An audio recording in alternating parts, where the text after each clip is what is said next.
ഖത്തറിൽ നടക്കുന്ന ഫിഫ അണ്ടർ-17 ലോകകപ്പ്, അറബ് കപ്പ് എന്നിവയ്ക്കുള്ള വളണ്ടിയറിംഗ് പ്രോഗ്രാമിന് മികച്ച പ്രതികരണം. 25,000 അപേക്ഷകൾ ലഭിച്ചെന്ന് സംഘാടകർ അറിയിച്ചു. 4,000 പേർക്കാണ് അവസരമുള്ളത്.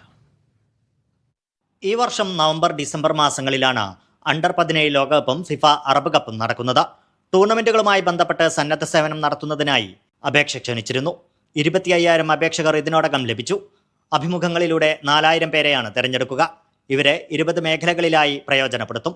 അപേക്ഷകരിൽ ഖത്തറിൽ താമസക്കാരായ 126 രാജ്യങ്ങളിൽ നിന്നുള്ളവരുണ്ട്. 18 മുതൽ 76 വയസ്സ് വരെ പ്രായമുള്ളവരാണ് അപേക്ഷകർ.